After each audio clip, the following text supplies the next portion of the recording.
राष्ट्रपति के अभिभाषण के साथ आज से संसद के बजट सत्र का आगाज हो गया। अभिभाषण में राष्ट्रपति द्रौपदी मुर्मू ने मोदी सरकार की उपलब्धियां और विजन पेश किया। के साथ ही संसद के बजट सत्र का आगाज हो गया है। इस दौरान राष्ट्रपति द्रौपदी मुर्मू ने अपने अभिभाषण में मोदी सरकार की उपलब्धियां जमकर गिनाई हैं, तो वहीं राम मंदिर का भी जिक्र किया है। संसद के बजट सत्र का आज से आगाज हो गया है। बजट सत्र की शुरुआत से पहले लोकसभा और राज्यसभा के संयुक्त सत्र को राष्ट्रपति द्रौपदी मुर्मू ने संबोधित किया। राष्ट्रपति मुर्मू ने अपने अभिभाषण में मोदी सरकार का रिपोर्ट कार्ड पेश किया। राष्ट्रपति मुर्मू ने कहा कि नए सदन में उनका ये पहला संबोधन है। यहाँ संसदीय परंपराओं का गौरव है। नए संसद भवन में एक भारत श्रेष्ठ भारत की महक है। राष्ट्रपति द्रौपदी मुर्मू ने अपने अभिभाषण में कहा कि बीता साल भारत के लिए ऐतिहासिक उपलब्धियों से भरा रहा है। साथ ही राष्ट्रपति ने सांसदों को महिला आरक्षण कानून बनाने के लिए बधाई भी दी। राष्ट्रपति ने एशियन गेम्स के इतिहास में सबसे अधिक मेडल, चंद्रयान 3 की सफलता, राम मंदिर निर्माण का सपना पूरा होने का जिक्र किया।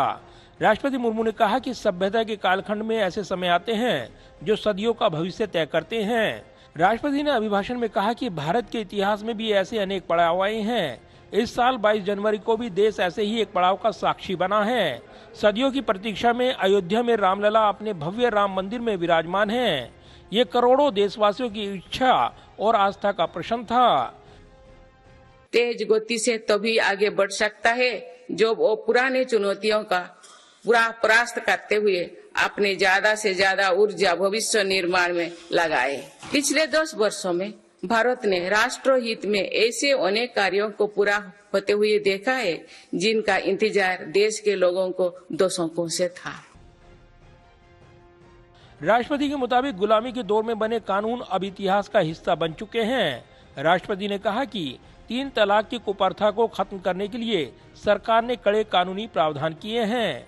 राष्ट्रपति द्रौपदी मुर्मू ने अपने अभिभाषण में राम मंदिर, आर्टिकल 370, 3 तलाक और भारतीय न्याय संहिता का जिक्र किया। अभिभाषण में मोदी सरकार की उपलब्धियां गिनाते हुए राष्ट्रपति मुर्मू ने कहा कि गरीबों को सस्ता राशन देने के लिए 20 लाख करोड़ रुपए खर्च किए गए हैं। 10 करोड़ लोगों को पक्का घर मिला है। सरकार एक देश एक टैक्स कानून लाई है। FDI 2 गुना हुआ है। राष्ट्रपति ने बताया है कि सरकार ने 34 लाख करोड़ सीधे लाभार्थियों के खाते में डाले हैं।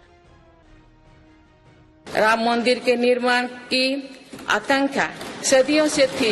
जम्मू कश्मीर से आर्टिकल 370 हटाने को लेकर शंकाएं थी। आज वो इतिहास हो चुका।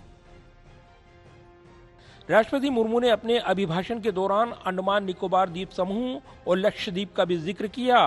राष्ट्रपति ने कहा कि ये द्वीप विकास से वंचित थे। हमारी सरकार ने इन द्वीपों में भी आधुनिक सुविधाओं का निर्माण किया है। वहां सड़क, हवाई यातायात और तेज इंटरनेट की सुविधा पहुंचाई गई है। राष्ट्रपति मुर्मू ने अभिभाषण में कहा कि मेरी सरकार ने ऐसे क्षेत्र को भी पहली बार विकास से जोड़ा है जो दशकों तक विकास से अपेक्षित रहे हैं। हमारी सीमाओं से सटे गांव को अंतिम गांव कहा जाता था। मेरी सरकार ने उन्हें देश का पहला गांव बनाया है।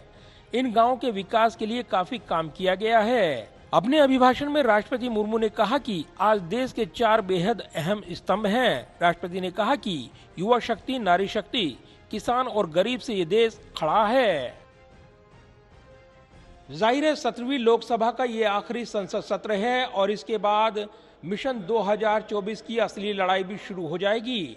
ऐसे में अंतरिम बजट के जरिए केंद्र सरकार एक बड़ा मैसेज देना चाहेगी और 1 फरवरी को आने वाला अंतरिम बजट कई मायनों में अहम हो सकता है। इसका इशारा प्रधानमंत्री ने संसद परिसर में दिए अपने बयान से जाहिर किया है। कैमरामैन विदर्भ के साथ प्रदीप कुमार, टोटल न्यूज, दिल्ली।